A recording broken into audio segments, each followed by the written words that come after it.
اما بعد فاعوذ باللہ من الشیطان الرجیم بسم اللہ الرحمن الرحیم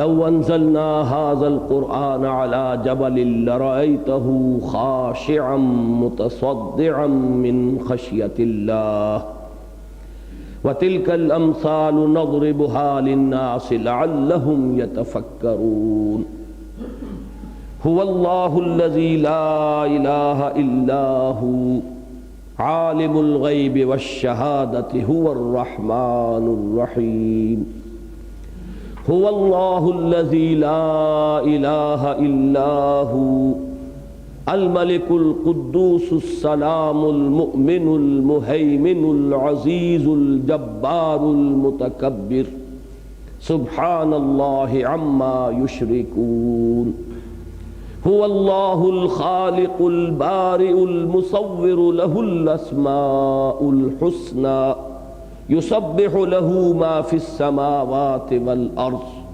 وهو العزيز الحكيم صدق الله العظيم رب اشرح لي صدري ويسر لي أمري واحلل عقدة من لساني يفقهوا قولي اللهم ربنا زدنا ایمانا وہدا وعلما نافعا وعملا صالحا ورزقا حلالا طیبا اللهم ربنا الہمنا رشدنا واعذنا من شرور انفسنا آمین یا رب العالمین۔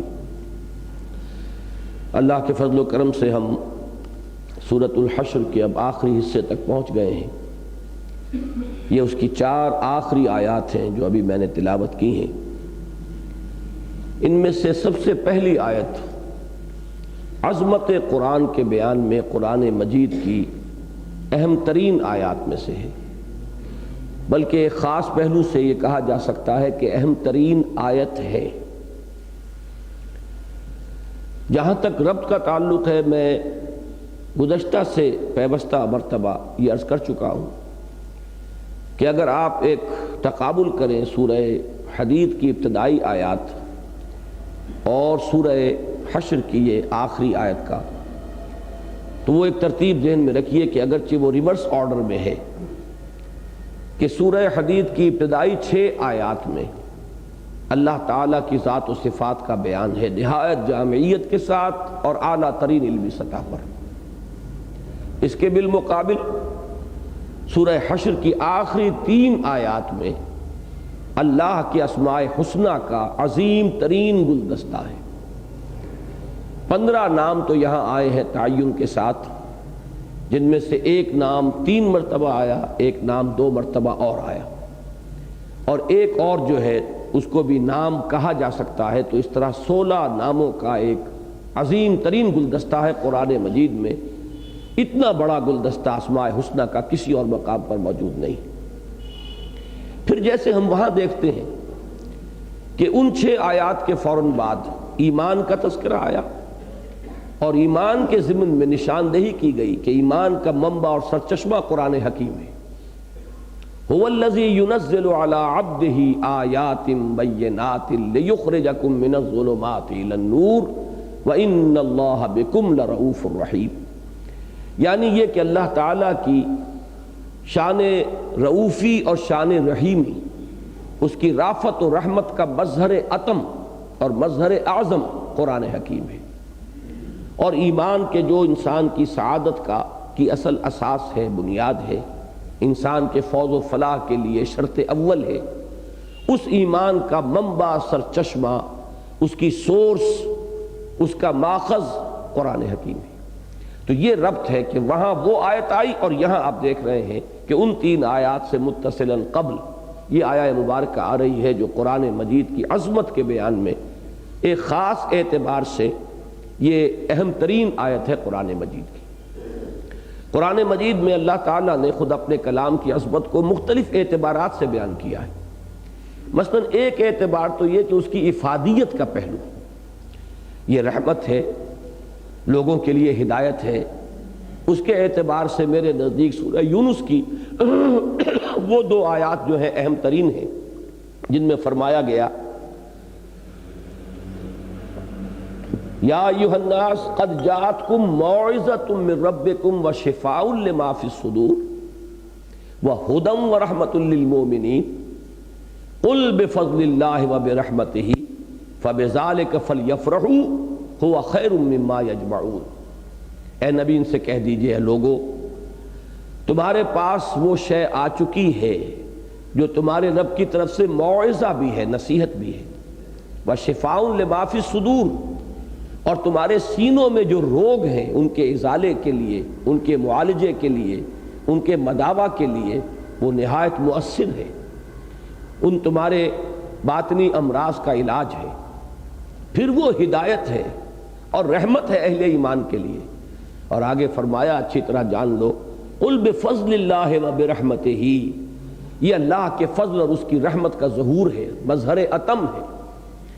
اور فرمایا فبذلک فلیفرحوا، انہیں چاہیے کہ اس پر خوشیاں منائیں، ھو خیر مما یجمعون، اس لیے کہ جو کچھ چیزیں یہ جمع کرتے ہیں، مال و اسباب دنیاوی اور دولت و ثروت، ان سب سے کہیں زیادہ قیمتی متاع یہ ہے۔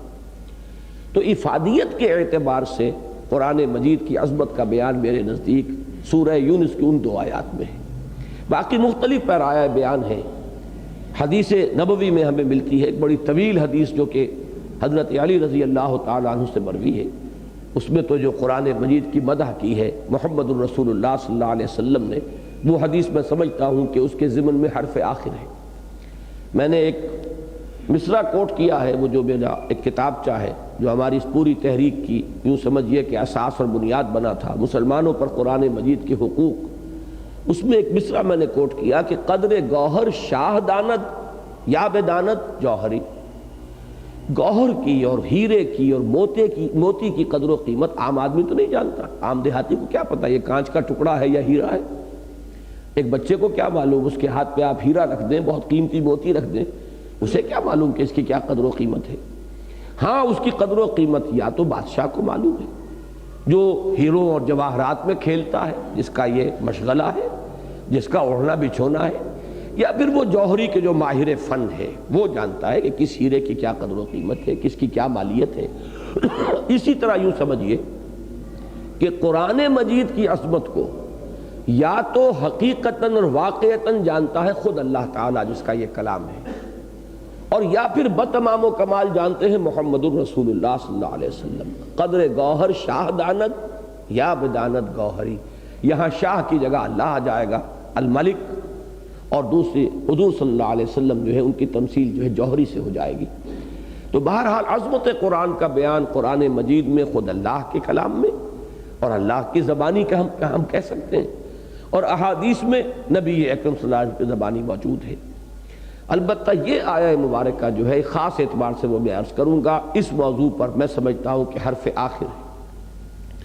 فرمایا لو انزلنا ھذا القرآن علی جبل، اگر ہم نازل کر دیتے اس قرآن کو کسی پہاڑ پر، لرأیتہ، تو تم دیکھتے اس کو خاشعا، دبا ہوا، متصدعا، پھٹ جانے والا، من خشیت اللہ، اللہ تعالیٰ کے خشیت سے، اللہ کے خوف سے، اللہ کے رعب سے، اللہ کے دبدبے سے۔ وَتِلْكَ الْأَمْثَالُ نَضْرِبُهَا لِلنَّاسِ لَعَلَّهُمْ يَتَفَكَّرُونَ، اور یہ مثالیں ہیں جو ہم بیان کرتے ہیں لوگوں کے لیے، شاید کہ لفظی ترجمہ ہوگا شاید کہ، مراد ہے تاکہ وہ فکر کریں، غور و فکر کریں، سوچ بچار سے کام لیں۔ اس آیہ مبارکہ کا بھی جو آخری ٹکڑا ہے اس پر پہلے توجہ کیجئے۔ قرآن مجید میں یہ الفاظ بار بار آئے ہیں، وہ جو عظیم ترین تمثیل ہے ایمان کے لیے، اللہ نور السماوات والارض، وہاں بھی آیا ہے وَتِلْكَ الْأَمْثَالُ نَضْرِبُهَا لِلنَّاسِ وَاللَّهُ بِكُلِّ شَيْءٍ عَلِيمٌ۔ یہ مثالیں ہم بیان کرتے ہیں لوگوں کے لیے، یہ تمثیلیں یا تشبیہیں یا مثالیں آسمانی کتابوں میں آپ کو بکثرت ملیں گی، اور واقعہ یہ کہ سب سے زیادہ یہ چیز آپ کو ملے گی انجیل میں۔ بعض حضرات نے کہا اور صحیح کہا کہ حضرت مسیح علیہ السلام تمثیلوں کے بادشاہ ہیں۔ تو تمثیل جو ہے اس کی ضرورت کیا ہے؟ ضرورت یہ ہے کہ بعض حقائق اتنے لطیف ہوتے ہیں کہ یا تو یہ کہ وہ انسان کے تخیل اور اس کے فہم اس سے ماورا ہیں، اتنے لطیف، اتنے باریک۔ اور یا یوں کہیے کہ انسانی زبان جو ہے متحمل نہیں ہے ان کو بیان کرنے میں۔ یہ دونوں چیزیں اصل میں ایک ہی ہیں، اس لیے کہ انسانی زبان جو ہے وہ بنی ہے ہمارے مشاہدات کی بنیاد پر۔ ہم نے کوئی چیز دیکھی، اس کا کوئی نام رکھ دیا، کوئی چیز ہم نے سنی، اس کے لیے کوئی ہم نے علامت کے طور پر کوئی اس کا بھی نام رکھ دیا۔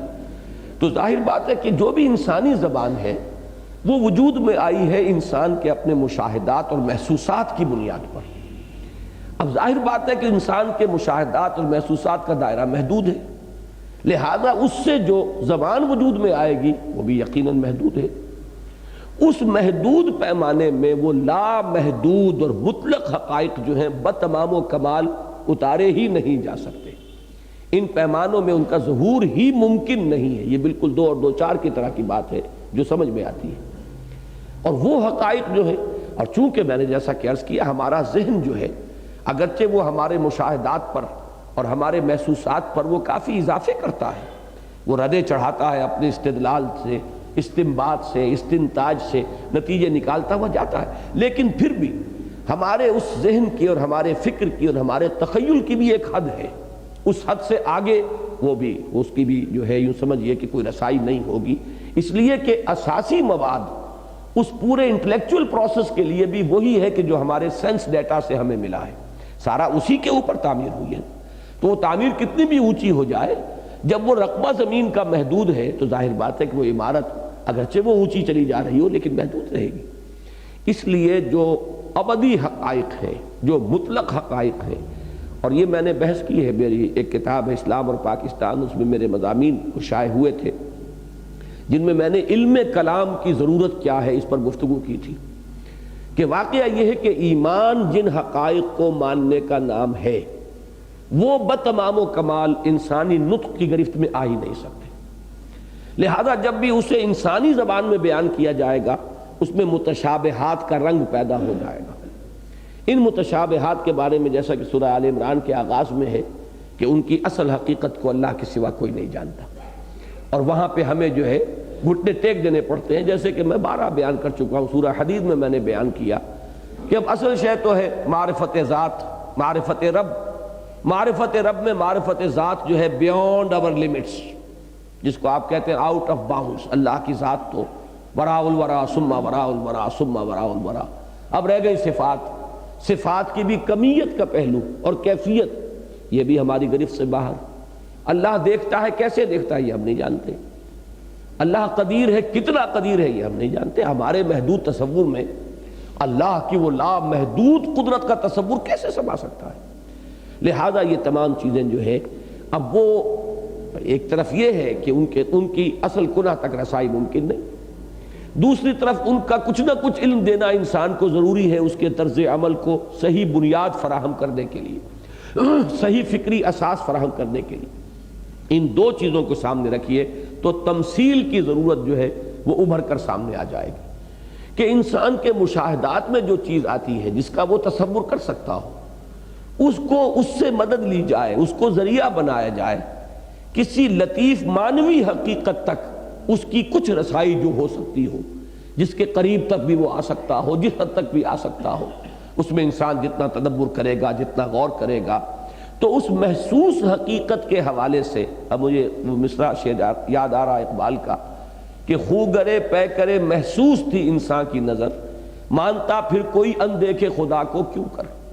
تو وہ تو اندیکھی ہستی ہے اور انسان جو ہے اپنی محسوسات کے تابع ہے، لہذا اس اندیکھی دنیا، وہ جو ہمارے لیے ان سین ورلڈ ہے، عالم جو غیر مرئی ہے، اس کے حقائق تک کچھ ہماری ذہنی رسائی کے لیے ذریعہ بنایا گیا ہے ان تمثیلات کو، کہ اس کے کسی پہلو سے ایک حقیقت معنوی کا کچھ حیولہ سامنے آ جائے گا۔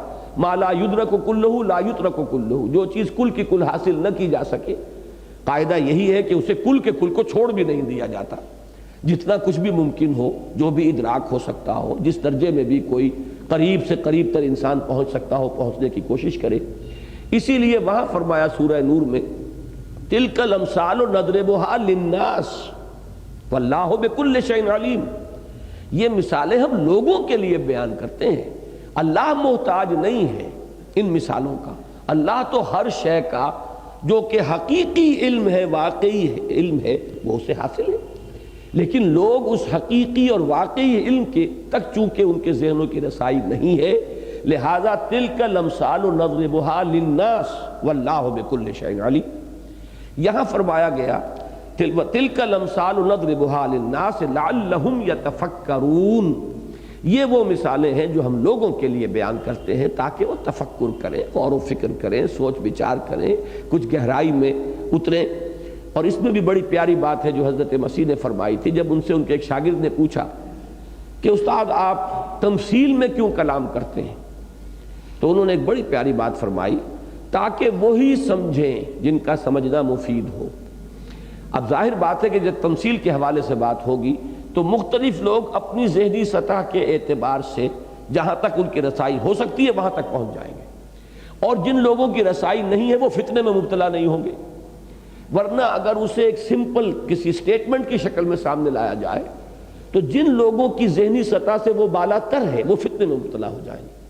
یا تو یہ کہا جائے گا کہ یہ تکلیف مالا یطاق ہے، ایسی باتیں کی جا رہی ہیں کہ جو ہمارے ذہن سے ماوراء ہے، اور یا یہ ہے کہ انسان جو ہے اس کے بارے میں کوئی نہ کوئی تعویل کر کے اور کسی فتنے میں مبتلا ہو جائے گا۔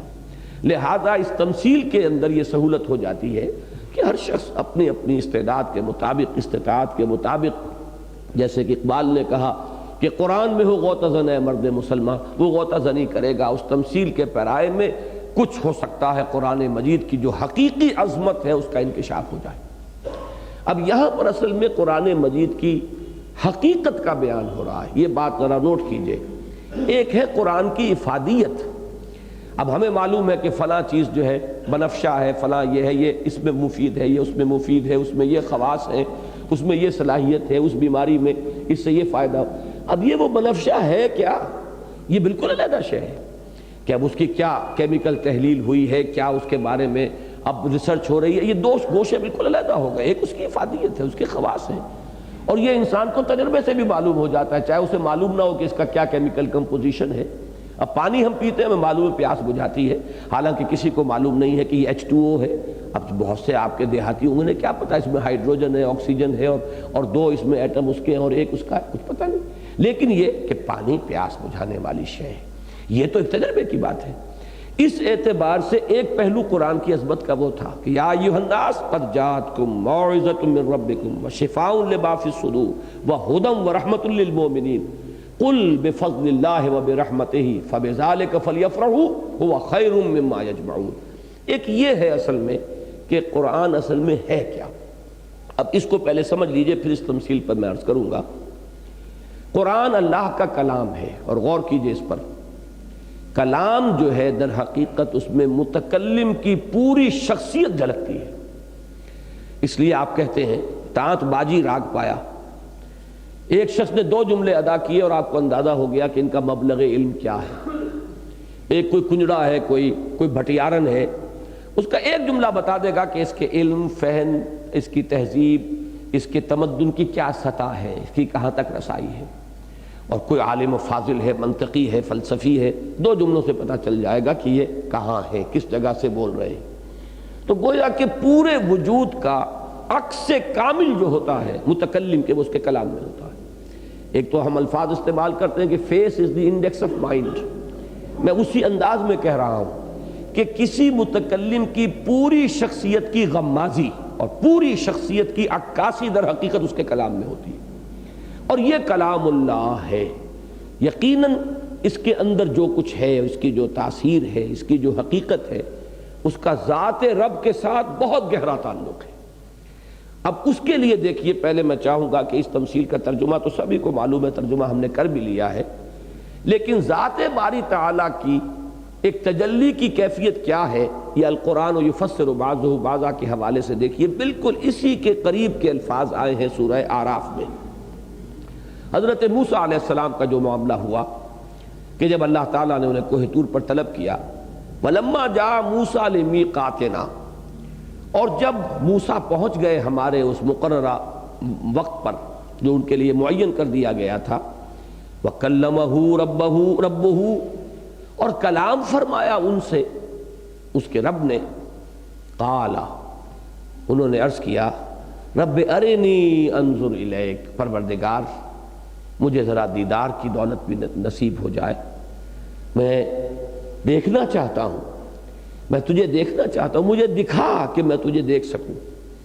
یعنی اب اس میں بالکل سیدھی سی بات ہے، چونکہ اس سے پہلے بھی مخاطبہ الہی ہو چکا، اب پھر مخاطبہ اور مکالمہ ہو رہا ہے، اور یہ مخاطبہ اور مکالمہ جس سے مشرف ہوئے حضرت موسیٰ علیہ السلام، سورہ شورى میں جو بیان ہوا من ورائے حجاب، یہ ورائے حجاب کلام ہے، ما کان لبشر ان یکلمہ اللہ الا وحیا او من ورائے حجاب۔ ورائے حجاب جو ہے وہ براہ راست مخاطبہ ہے، اللہ ہی کا مخاطبہ اور مکالمہ ہے، صرف یہ کہ ایک پردہ ہے، من ورائے حجاب ہے۔ وہی جیسے کہ سورہ احزاب میں فرمایا گیا کہ نبی کی ازواج سے اگر کوئی شے مسلمانوں تمہیں مانگنی ہو فاسألوہن من ورائے حجاب، لیکن ظاہر بات ہے کہ حجاب کے پرے سے جو بات بھی ام المومنین نے کہی ہے، امہات المومنین میں سے کسی نے، تو وہ انہی کی اپنی آواز ہے، ان کا اپنا کلام ہے۔ تو مخاطبہ و مکالمہ براہ راست ہے، صرف من ورائے حجاب کا معاملہ ہے۔ یہاں تک پہنچنے کے بعد ظاہر بات ہے کہ انسان کی آتش شوق بھڑکتی ہے کہ یہ پردہ بھی بیچ میں حائل کیوں رہے پروردگار، جب یہاں تک مجھے سعادت نصیب ہوئی اور یہ تو نے میرا اعزاز و اکرام فرمایا، تو ذرا یہ پردہ بھی اٹھ جائے، میں تجھے دیکھنا چاہتا ہوں، تیرا دیدار چاہتا ہوں۔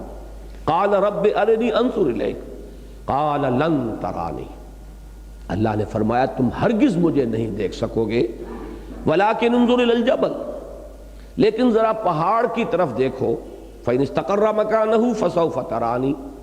اب یہاں پہ ایک چیز محذوف ہے جو اگلے الفاظ میں جا کر واضح ہو جائے گی، یعنی وہ محذوف یہاں کیا ہے کہ ہم اس پہاڑ پر اپنی ایک تجلی ڈالیں گے، تو اگر وہ اپنے مقام پر کھڑا رہ جائے، جھیل جائے، برداشت کر جائے، سہ جائے، تو تم سمجھنا کہ تم بھی ہمیں دیکھ سکو گے۔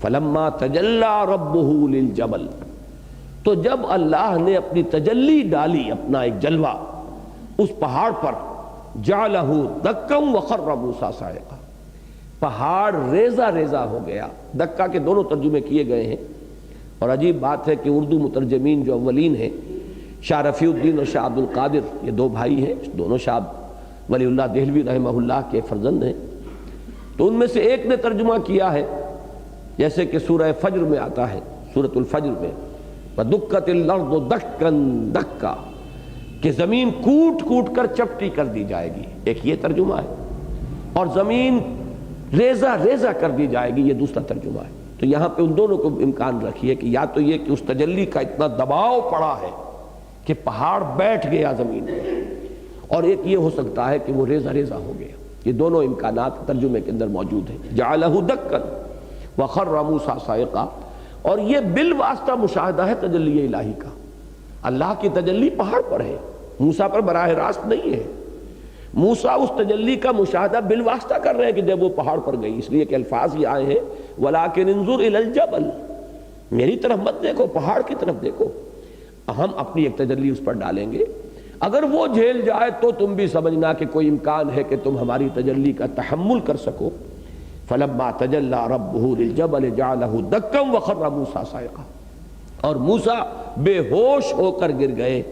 فَلَمَّا أَفَاقَ قَالَ سُبْحَانَكَ تُبْتُ إِلَيْكَ وَأَنَا أَوَّلُ الْمُؤْمِنِينَ، جب افاقہ ہوا پھر ہوش میں آئے تو انہوں نے عرض کیا پروردگار تو پاک ہے، میں تیری جناب میں توبہ کرتا ہوں، رجوع کرتا ہوں کہ میں نے اپنی بساط سے بڑھ کر جو ہے ایک فرمائش کر دی تھی، اور میں تو سب سے پہلے ایمان لانا والا ہوں، میں بغیر دیکھے ماننے والوں میں سے ہوں، اس لیے کہ اصل میں تو ایمان ہے ہی وہ جو بالغیب ہو، الذین یؤمنون بالغیب ھدی للمتقین الذین یؤمنون بالغیب ویقیمون الصلاۃ۔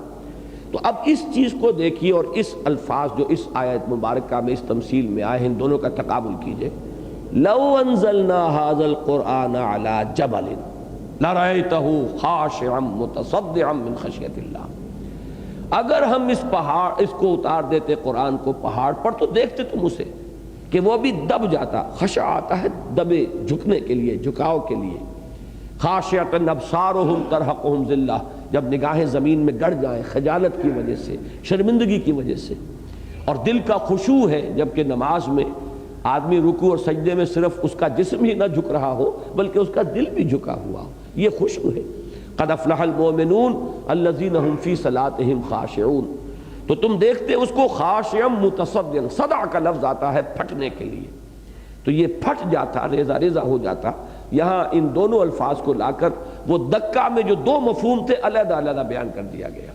خاشعا دب جانا، وہ ترجمہ جو دکہ کا کیا ان دونوں بھائیوں میں سے ایک نے کہ دب جا، کوٹ کوٹ کر چپٹا کر دیا جائے گا زمین کو، اور یہ کہ ریزہ ریزہ کر دیا جائے گا، پھاڑ دیا جائے گا.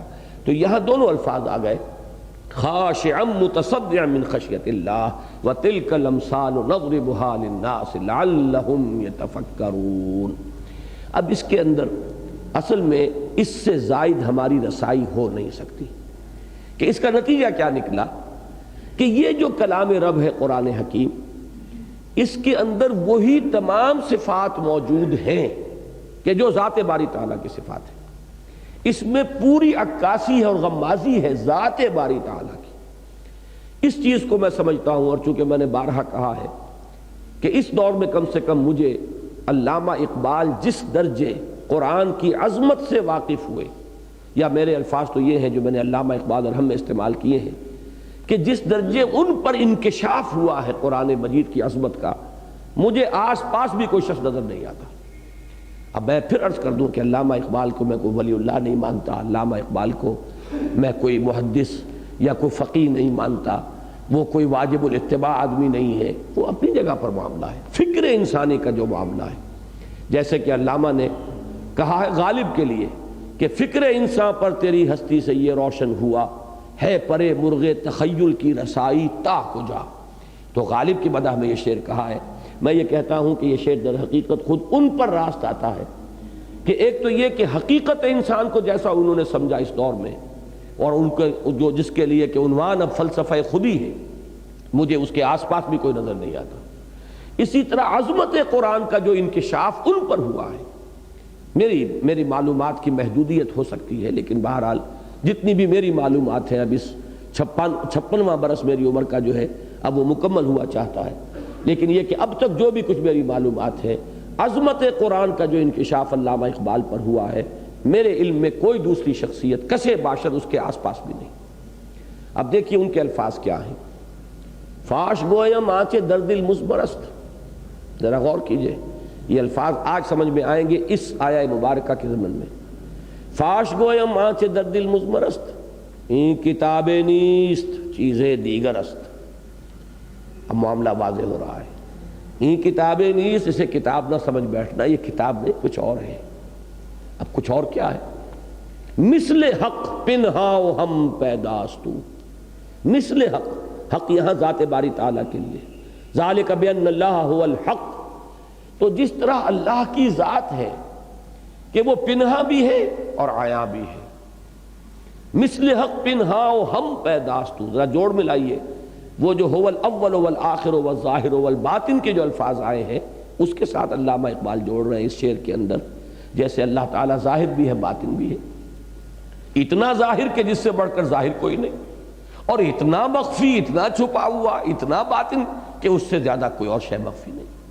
تو بیک وقت یہ دو انتہائی متضاد جو کیفیات ہم نے ذات باری تعالیٰ کے بارے میں سمجھی، علامہ اقبال اس مثل کے لفظ سے جوڑ رہے ہیں. جیسا کہ میں نے کہا کہ کلام میں متکلم کی پوری شخصیت حویدہ ہوتی ہے. تو مثل حق، پھر وہ شعر سنیے. فاش گویم آنچ درد المزمرست، این کتابیں نیست چیزیں دیگر است. مثل حق پنہاؤ ہم پیداستو، زندہ و پائندہ و گویاستو. یہ تو زندہ اور پائندہ ہے. اب یہ الفاظ اگر آپ نوٹ کریں گے تو یہ کیا ہے؟ الحی القیوم. ابھی اسماء کے ضمن میں عرض کروں گا کہ عام طور پر خیال غالب یہ ہے کہ جسے کہا گیا ہے اسم اعظم وہ الحی القیوم ہے. اللہ جو خود زندہ ہے اور ہمیشہ زندہ رہنے والی ہستی ہے، اور باقی سب کو وہ تھامے ہوئے ہے، اسی کے تھامے یہ پوری کائنات ہے جو قائم ہے. تو مثل حق پنہاؤ ہم پیداستو، زندہ و پائندہ و گویاستو. اور تیسرا شعر اس سے، ویسے تو علامہ کے کلام میں سے اگر اشعار جمع کیے جائیں جو قرآن مجید کی مدح میں انہوں نے بیان کیے ہیں، تو واقعہ یہ ہے کہ ایک ایک شعر جو ہے اپنی جگہ پر بہت قیمتی ہے. لیکن یہاں آپ دیکھیے تیسرا شعر جو آ رہا ہے وہ ہے پورا فلسفہ انقلاب اس میں آ گیا ہے. اس لیے کہ پہلے انسان بدلیں گے تو پھر کوئی معاشرہ بدلے گا، عالم میں انقلاب آئے گا، پہلے کچھ لوگ بدلیں گے اور وہ بدلیں گے، پھر وہ ایک جمع ہوں گے، ایک جمعیت بنیں گے، ایک قوت بنیں گے، پھر وہ کہیں بدلیں گے، انقلاب برپا کریں گے۔ تو آپ اس کو بوائل ڈاؤن کیجئے تو اصل تبدیلی تو انسانوں کی تبدیلی ہے کہ جو مطلوب ہے، اور انسانوں کی تبدیلی میں ان کی باطن کی تبدیلی ہے کہ جو اصلاً مطلوب ہے۔ ظاہری تبدیلی جو ہے لوگوں کی ریاکاری کے لیے، دکھاوے کے لیے انسان اپنے اوپر تکلفاً طاری کر لے، یا کسی آرڈیننس کے ذریعے سے نماز جو ہے وہ نافذ کر دی جائے، تو یہ تبدیلی تو کوئی تبدیلی نہیں، یہ تو بے بنیاد تبدیلی ہے، اس کے لیے کوئی قرار نہیں۔ ما لہا من قرار، جیسے کہ ایک جگہ مثال دی گئی ہے کہ ایک ایسے پودے بھی ہوتے ہیں اجتثت من فوق الارض ما لہا من قرار، کہ شجرہ خبیثہ تو ایسا ہوتا ہے اس کی جڑ گہری ہوتی ہی نہیں، ذرا سا اس کو جھٹکا تو نکل آتا ہے، اس لیے کہ اس میں قرار ہے ہی نہیں۔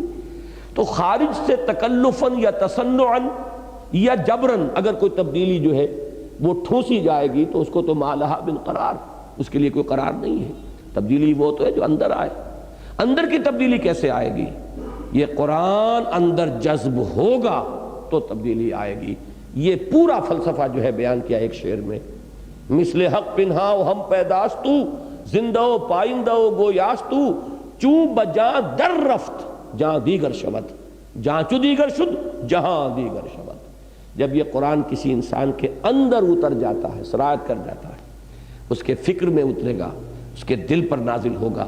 تیرے ضمیر پہ جب تک نہ ہو نزول کتاب، گرہ کشا ہے نہ راضی نہ صاحب کشاف، یہ تمہارے قلب و ذہن کے اندر سرایت کرے گا تو اندر تبدیلی آئے گی۔ سوچ بدل گئی، نظریات بدل گئے، ویلیوز بدل گئیں۔ پہلے زندگی جو ہے سب سے قیمتی متاع معلوم ہوتی تھی، اب شہادت کی موت اس سے کہیں زیادہ قیمتی اور خوشائند نظر آ رہی ہے۔ زمین و آسمان کا انقلاب آ گیا۔ یہ انقلاب ہے کہ اس سے عالمی انقلاب بھی آ سکتا ہے۔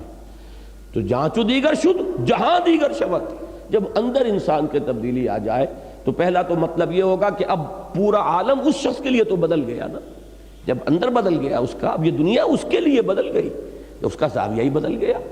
اب اس کا حال یہ ہوگا، وہ جو اقبال نے ہی کہا ہے کہ یہ مال و دولت دنیا، یہ رشتہ و پیوند بتان وہم و گما لا الہ الا اللہ، یہ نقطہ نظر کیسے پیدا ہوگا؟ چوں بجاں در رفت، جب یہ قرآن اندر نازل ہوگا، اندر اترے گا، اندر سرایت کرے گا قلب اور ذہن میں، تب یہ کیفیت اندر باقی۔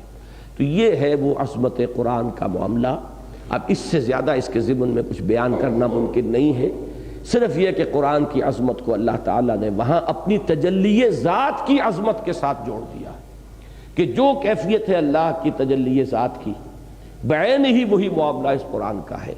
اب یہ دوسری بات ہے کہ ہمارے شعور پر جو ہے وہ پردے پڑے ہوئے ہوں، اور ہمارے جو اندر کے احساسات ہیں ہم محجوب ہوں، ہمارے اوپر انسولیشن ایسی ہو گئی ہے کہ وہ کرنٹ جو ہے سرایت نہیں کر رہا ہے، یہ دوسری بات ہے، وہ علیحدہ مضمون ہوگا۔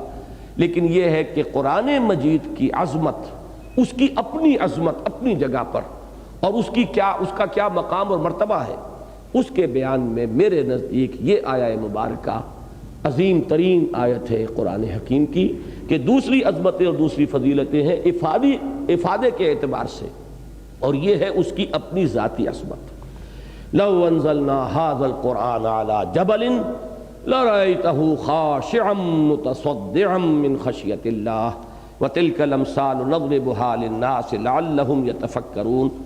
میں نے مناسب سمجھا کہ یہاں 3 اشعار آپ کو سنا دوں۔ 3 اشعار اقبال کے سنائے ہیں، اگرچہ ان کے مقابلے میں تو یہ چنسبت خاک را با عالم پاک والی بات ہے، کہاں وہ شکوہ اور وہ دبدبہ اور وہ بلندی اور وہ فکر کی بالیدگی، لیکن یہ ہے کہ ایک خلوص، اخلاص، اس کا ایک مٹھاس، یہ آپ ان 3 اشعار میں بھی محسوس کریں گے۔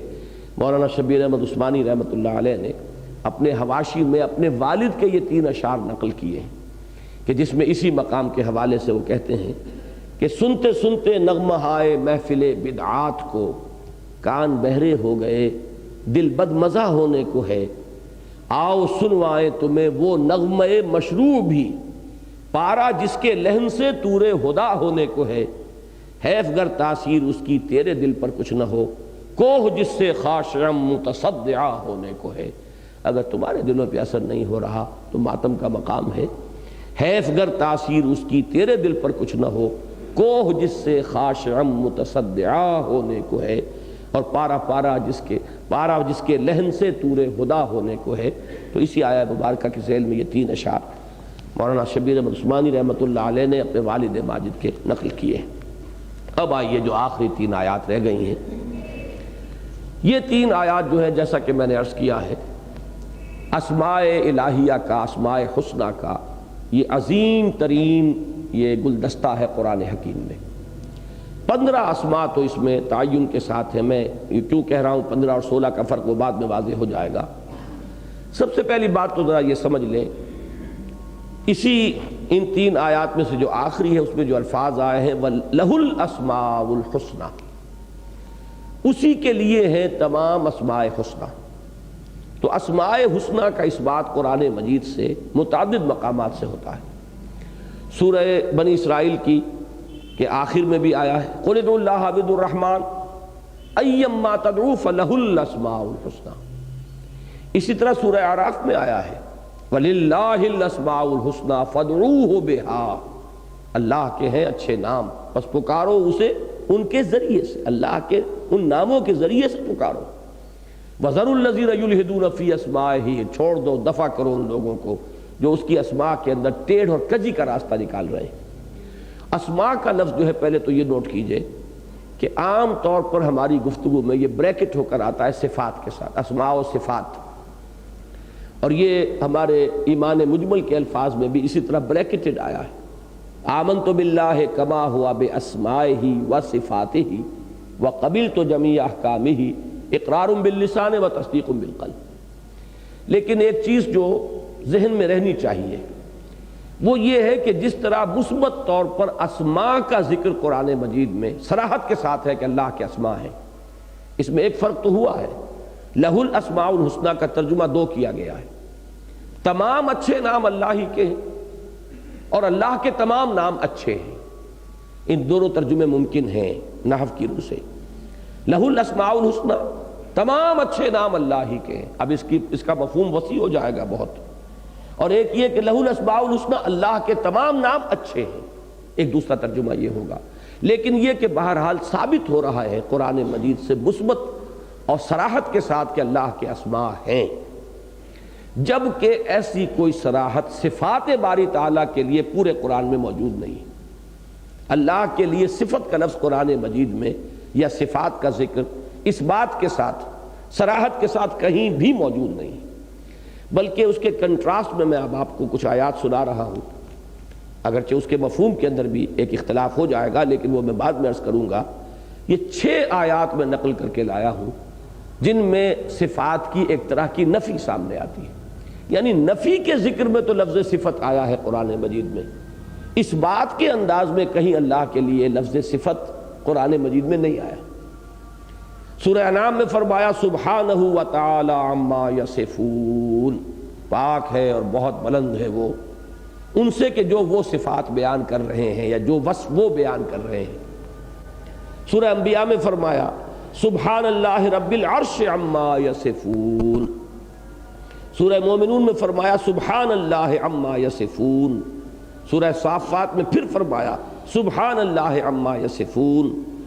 سورہ صافات میں پھر دوبارہ آیا سبحان ربک رب العزت عما یصفون، اور سورہ زخرف میں فرمایا سبحان رب السماوات والارض رب العرش عما یصفون، کہ جو وصف یہ بیان کر رہے ہیں اللہ کے، اللہ ان سے پاک ہے، اعلیٰ ہے، عرفہ ہے، منزہ ہے۔ تو یہ نفی کا تو ایک اسلوب آ گیا۔ مثبت کا بھی کہیں ہوتا کہ اللہ کی صفات تو یہ ہیں، یہ نہیں ہے جو یہ بیان کر رہے ہیں، تو بات اور ہو جاتی، لیکن قرآن مجید میں کہیں بھی صفت کا لفظ اللہ کے لیے مثبت انداز میں صراحتاً مذکور نہیں۔ اس لیے ایک رائے یہ ہے کہ در حقیقت اللہ کی یہ صفات ہے ہی نہیں، اللہ کے نام ہی نام ہیں۔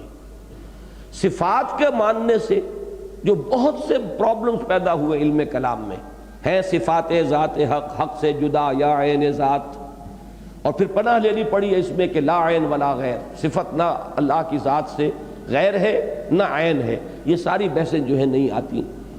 ایک ہستی ہے، اس ہستی کے بہت سے نام ہیں، اس کے نام صفاتی ہیں یہ دوسری بات ہے، لیکن یہ کہ وہ تمام صفات، یہ ہم مانتے ہیں جو صفات کا کو تسلیم کرتے ہیں وہ بھی مانتے ہیں کہ اللہ کی تمام صفات یہاں تک کہ متضاد صفات بھی بیک وقت اس میں موجود ہیں۔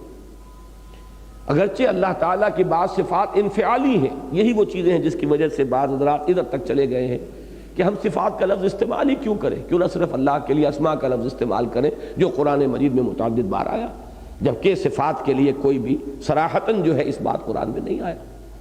اس لیے کہ بعض صفات انفعالی ہیں۔ اللہ تعالیٰ انتقام لیتا ہے، انتقام اب انفعالی ہے، انتقام تو لیتا ہے، ہوتا ہے کسی چیز سے غصے میں آ کر، اللہ غضب میں آتا ہے۔ غضب جو ہے تاثر ہے، آپ کے کسی کام سے میں متاثر ہوا، یہ اللہ کو خوشی ہوتی ہے۔ اب اللہ کی خوشی جو ہے انفعالی بات ہے، تو اس میں بہت سی بحثیں شروع ہو جاتی ہیں۔ ان تمام بحثوں سے چھٹکارا ملتا ہے کہ آپ لفظ صفت استعمال ہی نہ کیجئے، قرآن نے جو لفظ استعمال کیا ہے اسی پر اکتفا کیجئے، وہ ہے اسماء، نام ہے۔ یہ لاہور شہر ہے، اس کا نام لاہور ہے، یہ فلاں شہر ہے، اس کا نام جو ہے فلاں ہے۔ اللہ کے اتنے نام ہیں۔ عربوں کا ایک ذوق تھا کہ وہ جس چیز سے محبت کرتے تھے اس کے بے شمار نام رکھتے تھے۔ شیر کے لیے 5000 الفاظ مل جائیں گے، تلوار کے لیے 5000 الفاظ مل جائیں گے۔ یہ ہے ان کی طلاقت لسانی، ان کی فصاحت اور بلاغت۔ تو ایک رائے یہ ہے، اگرچہ میں اس میں حتمی رائے اپنی نہیں دے رہا ہوں، لیکن یہ کہ مجھے ان میں کچھ دلیل میں جو ہے وزن معلوم ہوتا ہے کہ ہمیں اکثر و بیشتر اللہ کے لیے وہی لفظ استعمال کرنے میں زیادہ عافیت رہے گی کہ جو قرآن مجید میں خود صراحتاً آیا ہے، اور وہ ہے اسماء۔ اب اگلی بات یہ نوٹ کیجئے کہ احادیث میں صحیح احادیث بخاری اور مسلم کی، ان کے اندر بھی ذکر موجود ہے، اور پھر جو طبقہ ثانیہ کی کتابیں ہیں حدیث کی، ابن ماجہ اور ترمذی وغیرہ، ان میں تو صراحت کے ساتھ موجود ہے کہ اللہ کے 99 نام ہیں۔ للہ، ان للہ 99 اسما، اللہ کے 99 نام ہیں، 100 میں ایک کم، بلکہ یہاں بھی آتا ہے کہ اللہ تعالیٰ چونکہ وطر ہے، یحب الوطر، اسے یہ وطر ہی پسند ہے، تو بجائے جفت کے طاق عدد جو ہے 99 وہی اللہ کے نام ہے۔ بخاری میں جو روایت ہے اس میں صراحت نہیں ہے، 99 ناموں کی تفصیل نہیں ہے۔ مسلم شریف کی روایت میں بھی تفصیل نہیں ہے۔ ترمذی کی روایت میں تفصیل آتی ہے، 99 نام دیے گئے ہیں، وہ نام یہ ہیں۔ اور دوسری کتابیں جو ابن ماجہ وغیرہ اور مستدرک ابن حاکم، ان سب کے اندر بھی تفصیل آئی ہے، لیکن ان میں فرق ہے۔ تو یہ بات تو تقریباً متفق علیہ ہے کہ اللہ کے 99 نام ہیں، صرف اس فرق کے ساتھ کہ بعض حضرات یہ کہتے ہیں کہ اللہ کے 99 نام ہیں تو اللہ علیحدہ رہے گا، 99 مزید ہوں گے تو یہ 100 بنیں گے۔ اور بعض حضرات کے نزدیک یہ ہے کہ اللہ بھی اس میں شامل ہے، کل نام 99 ہیں۔ مجھے یہ دوسری رائے ہی زیادہ قوی معلوم ہوتی ہے، اس لیے کہ ساتھ ہی صراحت ان آیات میں، بخاری اور مسلم کی روایات میں بھی یہ ہے کہ چونکہ اللہ تعالیٰ جو ہے اللہ وطر و یحب الوطر، تو وہ 99 ہی رہنے چاہیے۔ 100 اگر بن جاتے ہیں تو پھر تو وہ وطر نہیں رہے گا، بلکہ وہ جفت ہو جائے گا، طاقت نہیں رہے گا۔ بہرحال یہ نام جو ہے اللہ تعالیٰ کے، ان کی تفصیلات جو مختلف روایات میں آئی ہیں، اس موضوع پر ایک بڑی بسیط کتاب لکھی ہے قاضی محمد سلیمان سلمان منصور پوری رحمۃ اللہ علیہ، جنہوں نے رحمۃ للعالمین کے عنوان سے حضور کی سیرت پر کتاب لکھی تھی۔ اور یہ جو کتاب ہے اسماء حسنہ کے عنوان سے ان کی مطبوعہ موجود ہے، جن حضرات کو زیادہ دلچسپی ہو اس کا مطالعہ کریں۔ لیکن یہ کہ میں نے صرف آپ کو انٹروڈیوس کرانے کے لیے، ایک تو یہ کہ صفت اور اسم میں فرق کیا ہے۔ اکثر ہمارے محققین اسی کو مانتے ہیں کہ اللہ کے اسماء بھی ہیں، صفات بھی ہیں، لیکن یہ ہے کہ اللہ کے لیے اسماء کا ذکر صراحتاً مثبت انداز میں قرآن میں متعدد مقامات پر ہے، صفات کا ذکر مثبت طور پر کہیں نہیں ہے، بلکہ یہ لفظ آیا بھی ہے اگر تو وہ مشرکین کے ذکر میں ایک نفی کے انداز میں آیا ہے، اگرچہ اس سے یہ ثابت نہیں ہوتا کہ نفی کلی ہو رہی ہے۔ یہ ہو سکتا ہے صرف ان صفات کی نفی کی جا رہی ہو کہ جو وہ اللہ کے نام کے ساتھ جو وہ اس کو ایٹریبیوٹ کر رہے تھے، اس کے ساتھ منسلک کر رہے تھے۔ بہرحال یہ تو ہی ابتدائی باتیں۔ اب آئیے ان اسماء حسنہ پر کہ جو گلدستہ ہمارے سامنے آ رہا ہے۔ ایک بات اور نوٹ کر لیں کہ قاضی سلیمان رحمہ اللہ نے ساری روایات کو جمع کیا ہے تو 158 نام بنائے ہیں، لیکن یہ کہ وہ مختلف روایات میں، ایک میں 99 کچھ ہے، تھوڑا سا فرق ہے، دوسری میں کچھ ہے کچھ نہیں ہے، تو اس طریقے سے ٹوٹل جو بنتے ہیں وہ 158 ہیں، اور ان میں سے 8 یا 9 ایسے ہیں جو مرکب ہیں۔ ذوالجلال والاکرام مثلا یہ بھی ایک نام ہے، مالک الملک یہ بھی ایک نام ہے، اور یہ ترمذی کی روایت میں بھی موجود ہے کہ جو یوں سمجھیے کہ اہم ترین کتاب جو ہے ان 4 کتابوں میں سے کہ جو طبقہ ثانیہ میں شمار ہوتی ہیں ان میں ترمذی ہے، اور اس میں بھی یہ الفاظ، یہ نام اللہ کے موجود ہیں، فعال لما یرید، رب المشرقین والرب المغربین۔ تو اس طرح کے کچھ الفاظ جو ہیں، کچھ نام مرکب بھی ہیں، اگرچہ جو ترمذی کی روایت ہے اس میں 2 ہی ہے، لیکن باقی اگر آپ تمام کو جمع کریں گے تو 158 میں 8 اسماء جو ہیں وہ مرکب ہیں۔ اب لیجئے یہ شروع کیجئے۔ هو اللہ الذی لا الہ الا ہو، وہ اللہ ہے جس کے سوا کوئی الہ نہیں۔ سب سے پہلے تو یہاں اللہ کا سب سے اہم، سب سے عام اور سب سے زیادہ کثرت کے ساتھ قرآن مجید میں آنے والا نام جو ہے وہ آ رہا ہے ہمارے سامنے، جو ان آیات میں بھی 3 دفعہ آیا ہے، تینوں آیتوں میں موجود ہے، اور وہ ہے اللہ۔ اس نام کے بارے میں چند باتیں میں عرض کر دیتا ہوں۔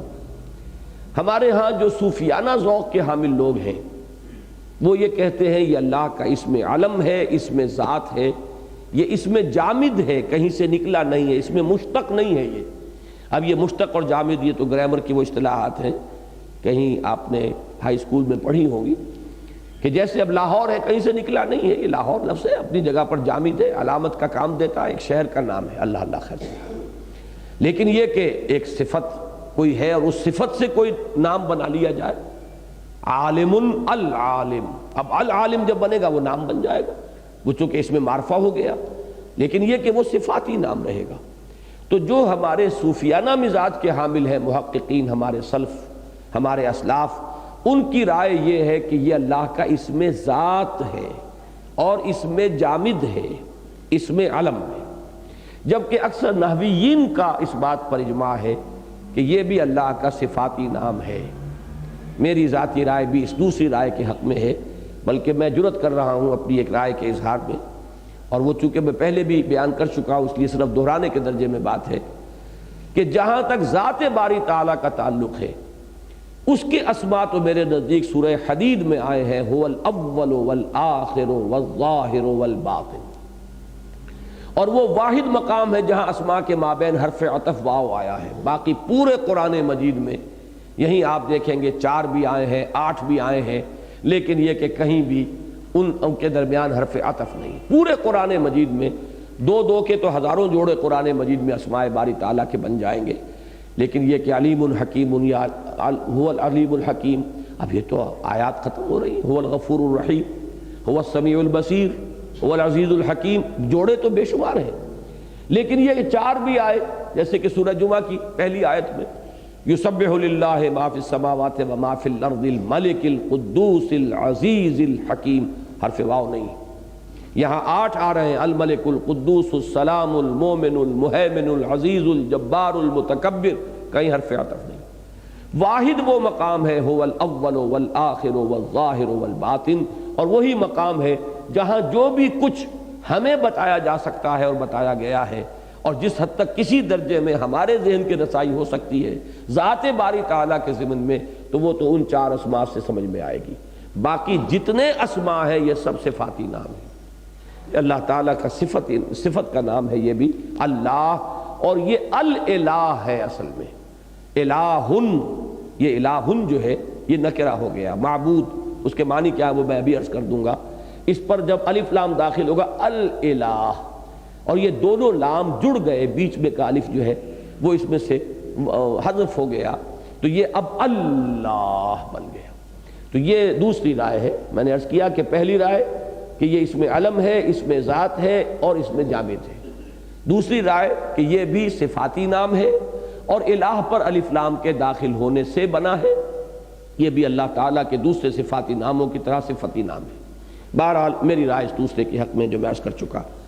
اب یہ کہ یہ نام اصل میں سب سے زیادہ کثرت سے استعمال ہوا قرآن مجید میں، اس کی وجہ کیا ہے کہ عربوں میں یہ نام پہلے سے بہت کثرت کے ساتھ مستعمل تھا، میرے نزدیک یہ سبب ہے، یہ ہے اصل وجہ۔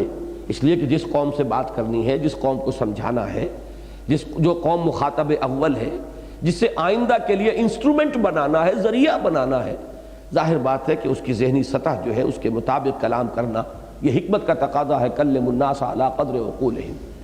تو یہی نام تھا جو معروف تھا، یہی نام تھا جو ان کے ہاں بہت زیادہ مستعمل تھا، لہذا قرآن مجید میں بھی سب سے کثرت سے یہ نام آیا ہے۔ میں یہ ہند سے عدد جو ہے نوٹ کر کے لایا ہوں کہ اللہ حالت رفعی میں قرآن مجید میں 980 مرتبہ آیا ہے، حالت نسبی میں اللہ یہ 592 مرتبہ آیا ہے، حرف جار کے ساتھ یا مضاف ہو کر، مضاف الیہ ہو کر، مجرور ہو کر اللہ ہے، یہ 1125 مرتبہ آیا ہے۔ تو 2697 مرتبہ قرآن مجید میں یہ اللہ کا یہ نام اللہ وارد ہوا ہے۔ کل آیات جو ہے 6000 سے کچھ اوپر ہیں، اس کا مطلب ہے تقریباً نصف تعداد ہے لگ بھگ قرآن مجید کی آیات کی کہ جس میں یہ اللہ کا نام قرآن مجید میں وارد ہوا۔ اب صرف ایک بات اور سمجھ لیجئے، قاضی سلیمان نے اپنی اس کتاب میں رحمہ اللہ 6 مفہوم بیان کیے ہیں اس مادے کے، علیہا ولاہا، یہ مختلف اس کے شکلیں ہیں، لیکن عام طور پر یوں سمجھیے کہ 3 میں آپ اسے گروپ کر سکتے ہیں۔ الہ تو الی فلان، میں نے اس کی طرف رجوع کیا تسکین حاصل کرنے کے لیے، اور ایک لفظ آتا ہے ولہا، والہانہ، جیسے ہم اردو میں استعمال کرتے ہیں، اور اس میں ہے محبت، انتہائی محبت۔ ایک ہے علیہ الفصیل الی امہ، کہ اگر کہیں وہ بکری ہے یا بھینس ہے یا گائے ہے یا اونٹنی ہے، اس کے بچے کو آپ نے، دودھ پیتا بچہ اسے باندھا ہوا تھا، کہیں بھوکا تھا، ذرا کہیں رسی کھل گئی تو جس طرح وہ لپکتا ہے اپنی ماں کے تھنوں کی طرف، اس کے لیے کہتے ہیں کہ لپکا وہ بچہ اپنی ماں کی طرف، یعنی احتیاج میں اپنی ضرورت کو پورا کرنے کے لیے، اپنی مشکل کشائی اور حاجت روائی کے لیے رجوع کرنا کسی کی طرف، اس کے لیے بھی مادہ مستعمل ہے۔ ایک یہ کہ کیا کوئی ایسی ہستی جو بہت اعلیٰ اور عرفہ ہو، جس کی کنہ تک رسائی ممکن نہ ہو، اس کے لیے بھی یہ مادہ مستعمل ہے۔ تو ان 3 چیزوں کو جمع کر لیجئے تو واقعہ یہ ہے کہ جامع ترین نام یہی بنے گا اللہ کا، اس پہلو سے کہ ایک ہے ایک تصور الہ جو کہ عوام الناس کا ہے، ذہنی سطح جن کی اونچی نہیں ہے، ان کے لیے اصل میں خدا کا تصور کیا ہے؟ حاجت روا، مشکل کشا، تکلیف رفع کرنے والا، رزق بہم پہنچانے والا، شفا عطا فرمانے والا۔ تو ان کا جو رجوع ہوتا ہے کسی معبود کی طرف، اس کی اصل جو اس کا جذبہ محرکہ ہوتا ہے وہ اپنی مشکل کشائی، اپنی حاجت روائی۔ یہ تو وہ ہو گیا کہ جو الہ الفصیل الی امہ، اس میں جو مفہوم آتا ہے گویا کہ یہ سطح ہے عوام الناس کی، کہ یہ سطح ان کے ذہن کی ہے الہ کے بارے میں۔ اب خواص کو 2 حصوں میں تقسیم کیجئے۔ خواص میں وہ کہ جو فلسفیانہ ذوق رکھتے ہیں، ان کے لیے وہ ہستی جو اتنی بلند و بالا ہے، اے بروں از وہم و قیل و قال و من، جو یہ سمجھے کہ اس میں تحیر کے سوا کچھ ہاتھ میں نہیں آ سکتا، اس ذات کو ہم نہیں سمجھ سکتے۔ اب یہ چیز جو ہے یہ فلاسفہ کا تصور ہوگا، وہ ہستی کہ جس کی کنہ تک رسائی ممکن ہی نہیں، اور جس کے بارے میں سوائے تحیر کے انسان کے ہاتھ کچھ نہیں آ سکتا۔ تیسرا تصور ہے صوفیاء کا، وہ کہ جس کے ذکر سے تسکین قلب ہے، وہ کہ جو محبوب حقیقی ہے، لا مطلوب الا اللہ، لا مقصود الا اللہ، لا محبوب الا اللہ، یہ تیسرا تصور ہے۔ اب عجیب ہے یہ لفظ الہ، اس میں یہ تینوں چیزیں موجود ہیں کہ عوام الناس کی سطح جو ہے ذہن کی، اس کے مطابق الہ کا تصور، اور جو صوفیانہ مزاج کے اور اس بلند مقام پر ہوں ان کا جو تصور الہ ہے، اور جو غور و فکر کے اور سوچ بچار اور چیزوں کی کنہ کی چھان بین میں جو وہ اپنی ذہنی گتھیاں سلجھانے میں لگے ہوئے ہوں، جیسے کہ اقبال نے کہا کہ خرد کی گتھیاں سلجھا چکا میں، میرے مولا مجھے صاحب جنوں کر، تو وہ اس درمیانی مرحلے میں ابھی تھے، وہ تیسرے مرحلے تک جانا چاہ رہے تھے۔ تو ان تینوں کے لیے یہ 2 تصور الہ ہو سکتا ہے، وہ مفہوم بنیادی مادے میں موجود ہے۔ اور جب اللہ بنا ہے الف لام لگا کر، تو اب وہ ہستی جو حاجت روا، مشکل کشا، جو ہمارے لیے ضروریات کی بہم پہنچانے والی، تکلیفات کو رفع کرنے والی، دعاؤں کی سننے والی، شفا دینے والی، بیماری کو دور کرنے والی، ایک وہ ہستی کہ جس کی کنہ کو کوئی نہیں جان سکتا، اے بروں از وہم و قیل و قال و من، وہ ہستی کہ جس کے ذکر سے تسکین قلب ہے، الا بذکر اللہ تطمئن القلوب، وہ جو محبوب حقیقی ہے، وہ جو محبوب اصلی ہے۔ اب یہ تمام چیزیں جمع کر لیجئے تو اس ایک لفظ اللہ میں موجود ہے۔ هو اللہ الذی لا الہ الا ہو، وہ اللہ ہے جس کے سوا کوئی معبود نہیں، عالم الغیب والشہادہ۔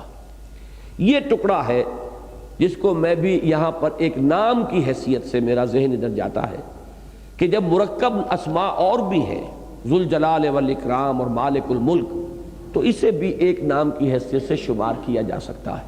عالم الغیب والشہادہ، جاننے والا غیب اور حاضر اور غائب دونوں کا، جو سامنے ہے اس کا بھی اور جو چھپا ہوا ہے اس کا بھی۔ ایک بات یہاں نوٹ کر لیجئے کہ اسی پر ختم ہوتی ہے سورہ تغابن، عالم الغیب والشہادۃ العزیز الحکیم۔ سورہ تغابن کہ جو آخری ہے ان مسبحات میں سے، سورہ حدید، پھر سورہ حشر، پھر سورہ صف، پھر سورہ جمعہ، پھر سورہ تغابن۔ تو سورہ تغابن ختم ہوتی ہے یہ انہی الفاظ پر، عالم الغیب والشہادۃ العزیز الحکیم۔ اب یہاں پھر صرف اتنی بات میں بیان کروں گا اس وقت کہ یہ غیب اور شہادہ کا لفظ جو ہے در حقیقت یہ انسان کے نسبت سے بیان ہو رہا ہے، اللہ کی نسبت سے نہیں۔ اللہ کی نسبت سے تو کوئی شے غائب ہے ہی نہیں، اس کے لیے تو ہر شے ہر وقت آنے واحد میں، ماضی، حال، مستقبل، وہ کہیں اعلیٰ علیین کی بات ہو یا پاتال کی بات ہو، اس کے لیے تو ہر وقت آنے واحد میں اس کے سامنے موجود ہے، لہذا اس کے لیے غیب نہیں ہے۔ قرآن مجید میں جب یہ غیب کی نفی آتی ہے کسی کے لیے اور غیب کا جب ذکر آئے گا اللہ کے لیے، تو در حقیقت یہاں مراد کیا ہے؟ یہ ہمارے اعتبار سے جو چیزیں غیب ہیں، ہمارے اعتبار سے فرشتہ غیب ہے، فرشتے کے اعتبار سے کچھ اور غیب ہوگا۔ ظاہر بات ہے کہ جیسے کہ حضرت مسیح کے الفاظ آتے ہیں کہ تعلم ما فی نفسی ولا اعلم ما فی نفسک، اے اللہ جو کچھ میرے جی میں ہے اس کو تو جانتا ہے، لیکن جو کچھ تیرے جی میں ہے میں تو نہیں جانتا۔ تو اگر حضرت مسیح نہیں جانتے تو حضرت جبرائیل بھی کہاں جانتے ہیں جو کچھ اللہ کے جی میں ہے؟ تو جملہ مخلوقات کے لیے کوئی نہ کوئی حد غیب کی ہے، اگرچہ مختلف ہوگا۔ ملائکہ کا غیب اور ہے، ہمارا غیب اور ہے، ہمارے غیب کا دائرہ بہت وسیع ہے، لیکن یہ ہے کہ بہرحال یہ لفظ جب غیب کا لفظ استعمال ہوگا تو صرف مخلوق کے حوالے سے ہوگا، اللہ کے لیے لفظ غیب کا اطلاق نہیں۔ لیکن پھر وہی مجبوری کہ ہمیں سمجھانی ہے نا بات، ہمارے حوالے سے بات کی جائے گی تو سمجھ میں آئے گی۔ تو عالم الغیب والشہادہ جو ہے وہ در حقیقت ہمارے حوالے سے لفظ آ رہا ہے، وہ کھلے اور چھپے کہہ لیجئے یا موجود اور غائب، جو چاہے الفاظ استعمال کریں، ان سب کا جاننے والا ہے۔ هو الرحمن الرحیم، وہ رحمان ہے اور رحیم ہے۔ ان دو اسماء کا بار بار میں نے پہلے بھی ذکر کیا تھا کہ ان اسماء کو تو خاص طور پر نمایاں کرنے کی ضرورت ہے، اور ہم کیا نمایاں کریں گے؟ اللہ نے نمایاں کیا۔ سورہ فاتحہ شروع اسی سے ہوتی ہے، آیت بسم اللہ میں اللہ رحمان الرحیم یہی تین الفاظ ہیں، اور یہی آیہ مبارک کا جو ہے قرآن مجید میں 114 مرتبہ موجود ہے، 113 مرتبہ سورتوں کے اوپر موجود ہے سورتوں سے پہلے، اور 114ویں مرتبہ چونکہ ایک سورت کے آغاز میں نہیں ہے سورہ توبہ کے، تو وہ تعداد پوری ہو جاتی ہے سورہ نمل کے اندر کہ انہو من سلیمان و انہو بسم اللہ الرحمن الرحیم۔ تو اس اعتبار سے سب سے زیادہ یہ الفاظ آ رہے ہیں، اور یہ رحمان اور رحیم میں جو نسبت ہے یہ بھی نوٹ کیجئے کہ واحد یہی ایک جوڑا ہے اسماء کا جو ایک مادے سے ہے، رحمت، مادہ ایک ہے، اسی سے لفظ رحمان، اسی سے لفظ رحیم۔ اور میں نے بارہا عرض کیا ہے، اس وقت نہیں ہے، کہ ہمیں سب سے زیادہ احتیاج اصل میں اللہ کے اس نام کی ہے، لہذا اسی سے پکارو، اسی کے حوالے سے یا رحمان و یا رحیم، یہ جو ہے اللہ کو پکارنے کے لیے، اس لیے کہ ہمیں سب سے زیادہ احتیاج اللہ کی رحمت کی ہے۔ جیسا کہ حضور نے فرمایا صلی اللہ علیہ وسلم، اول تو یہ کہ اس دنیا میں جو بھی کچھ ہے، ایک حدیث میں آتا ہے کہ اللہ نے اپنی رحمت کے 100 حصے کیے، 99 اپنے پاس رکھے، ایک حصہ وہ ہے جو پورے خلق میں تقسیم کر دیا ہے۔ تو جو بھی شفقت اور محبت اور مودت اور باہمی رحمت جو بھی خلق کے اندر موجود ہے، ماں کی محبت اور شفقت اولاد کے لیے، حیوانات میں، انسانوں میں، بھائیوں کی محبت آپس میں، شوہر اور بیوی کی محبت آپس میں، یہ تمام محبتیں اللہ کی اس رحمت کے 100ویں حصے کا ظہور ہے جو کل خلق میں تقسیم کی گئی۔ گویا کہ یہی یہاں پہ ہمارے اس پورے نظام کو قائم رکھنے والی شے ہے، یہی رحمت ہے جس کی وجہ سے ماں بچوں کو پال رہی ہے، والدین اپنا پیٹ کاٹتے ہیں انہیں کھلاتے ہیں، اپنا موٹا جھوٹا پہن لیں گے انہیں اچھا پہنائیں گے، یہ سارا نظام چل رہا ہے اسی کے بل پر۔ اور اسی کو کہا گیا ہے، بہت پیارا شعر ہے کہ من نہ کردم خلق تا سودے کنم بلکہ تا بر خلق جودے کنم، میں نے یہ تخلیق اس لیے تو نہیں کی ہے کہ میرا کوئی فائدہ اس میں ہے، کوئی نفع مجھے اس سے حاصل کرنا ہے، بلکہ میں اپنی رحمت اور اپنی سخاوت کے ظہور کے لیے یہ مخلوق جو ہے اس کو میں نے تخلیق کیا ہے تاکہ میری رحمت کا ظہور ہو سکے اور میری سخاوت جو ہے اس کا ظہور ہو سکے۔ اسی میں یہ بھی آتا ہے کہ حضور نے فرمایا کہ کوئی شخص جنت میں داخل نہیں ہو سکے گا جب تک کہ رحمت خداوندی دستگیری نہ کرے۔ اب صحابہ حیران ہوئے اور پوچھا کہ کیا آپ بھی؟ آپ نے فرمایا ہاں میں بھی۔ تو معلوم یہ ہوا کہ سب سے زیادہ ہمیں احتیاج جو ہے وہ رحمت کی ہے، اللہ کی رحمت کا۔ بے رحمت کا استغیث یا حی یا قیوم، بے رحمت کا استغیث، پروردگار جو زندہ ہے، زندہ و پائندہ ہے، جس کے تھامے یہ کائنات قائم ہے، ہم تیری رحمت کا استغاثہ کر رہے ہیں، دہائی دے رہے ہیں تیری رحمت کی۔ اب اس رحمت کی یہ دو شانیں ہیں، یہ سورہ فاتحہ کے درس میں بارہا چیزیں بیان ہوئی ہیں۔ فعلان کے وزن پر جوش، ایک ہیجانی کیفیت، طوفانی کیفیت، اللہ کی رحمت گویا کہ ایک ٹھاٹھے مارتے ہوئے سمندر کے مانند ہے، اس کی رحمت میں جوش ہے۔ اور رحیم فعیل کے وزن پر صفت مشبہ، جس میں دوام ہے، استمرار ہے، استقلال ہے، ایسا نہیں ہے کہ جوش و خروش ختم ہو جائے، بلکہ اس میں وہ فعیل والی شان بھی بیک وقت موجود ہے اور وہ فعلان والی شان بھی بیک وقت موجود ہے۔ اللہ کی رحمت کی یہ دونوں شکلیں ہیں، اور چونکہ درمیان میں کوئی حرف عطف نہیں ہے تو بیک وقت یہ دونوں شانیں اللہ کی رحمت کے اندر موجود ہیں۔ هو اللہ الذی لا الہ الا ہو، پھر دہرایا اسی کو، وہ اللہ ہے جس کے سوا کوئی معبود نہیں۔ اب یہاں وہ 8 اسماء، واحد آیت ہے پورے قرآن مجید میں جس میں کہ اس طرح تسلسل کے ساتھ یہ 8 اسماء آئے ہیں۔ الملک، بادشاہ حقیقی، یہ گویا کہ اس اعتبار سے بہت اہم ہے کہ اللہ کی سوورنٹی کا کانسیپٹ ہے کہ جس پر اسلام کے تمام سیاسی تصورات کی اساس قائم ہے۔ اور آپ نے نوٹ کیا ہوگا جنہیں یاد ہے اب بھی، سورہ حدید میں ان 6 آیات میں 2 مرتبہ آیا لہو ملک السماوات والارض یحیی و یمیت وہو علی کل شیء قدیر، لہو ملک السماوات والارض وإلی اللہ ترجع الامور۔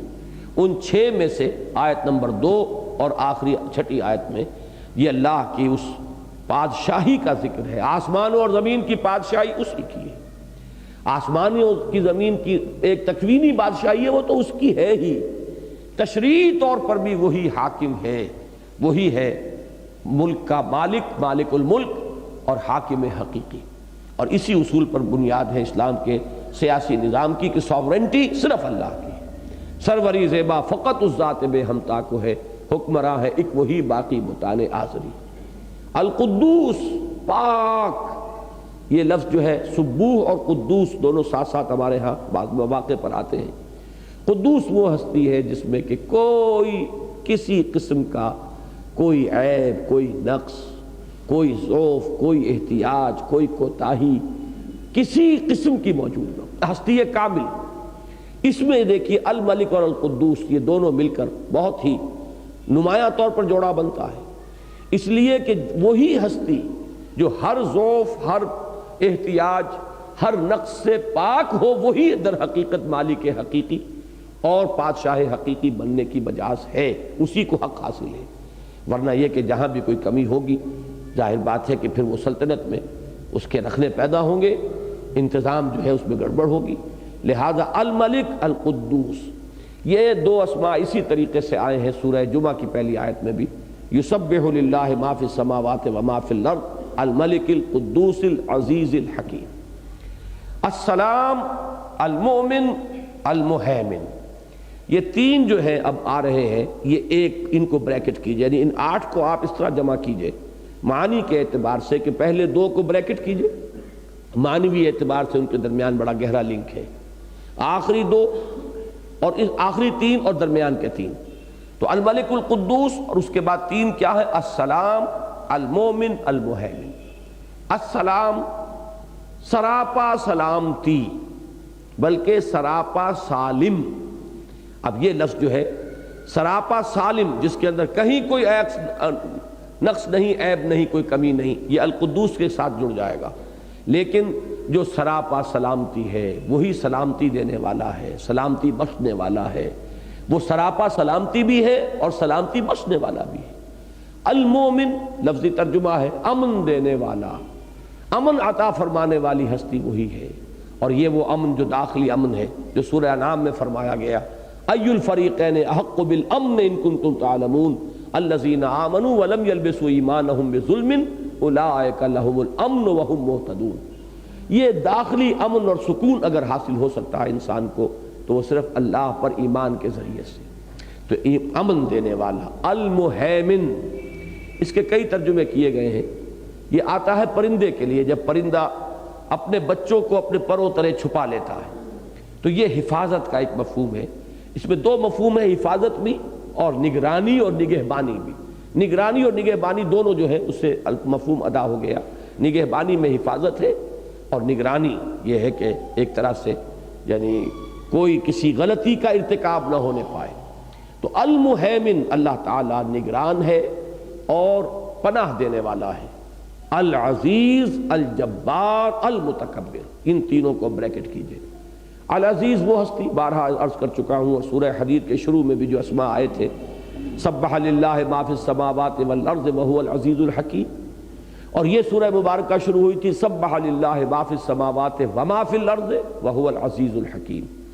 العزیز یہاں آیا ہے الجبار اور المتکبر کے ساتھ جڑ کر، لیکن اس سورہ مبارکہ کی آخری آیت میں پھر وہی الفاظ آئیں گے جوڑے میں، العزیز الحکیم، وہ جوڑا کہ جس میں حکیم اور عزیز ساتھ ساتھ آتے ہیں.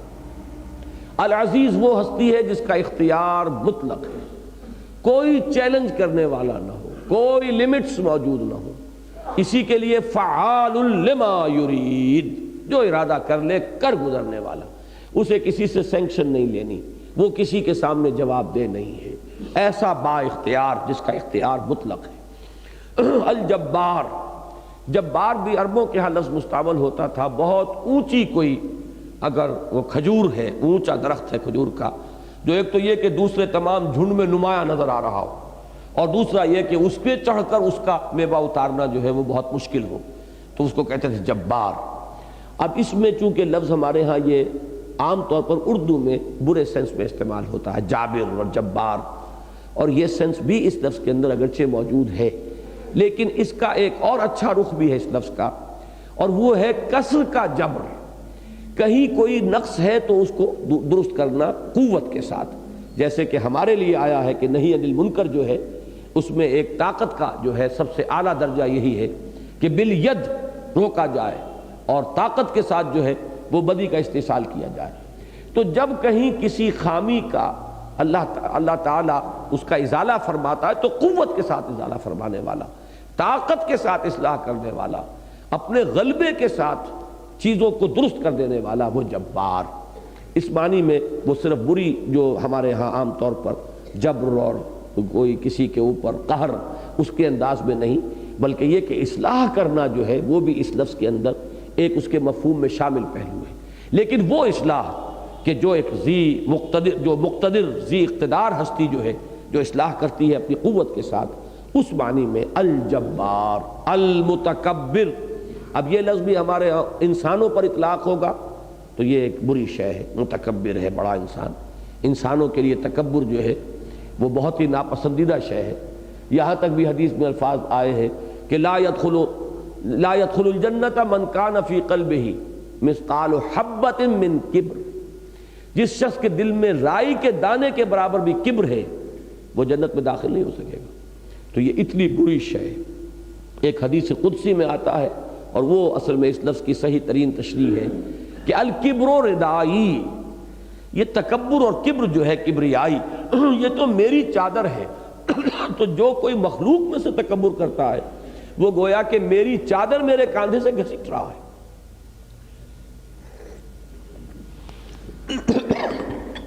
عربوں کے شرفاء کے لباس کا لازمی جز، جیسے کہ ہمارے ہاں بھی پٹھانوں میں یہ روایت ہے ان کی چادر ہوتی ہے، اور ظاہر بات ہے کہ ہر شخص کے سٹیٹس کے اعتبار سے ان کی وہ چادر ہوتی تھی کہ کس نے کیسا دوشالہ جو ہے کندھوں پر ڈالا ہوا ہے، کس کی چادر کتنی قیمتی ہے، کس بیچارے کی چادر جو ہے معمولی سی ہے، تو سٹیٹس کا تعین اس چادر سے ہوتا تھا۔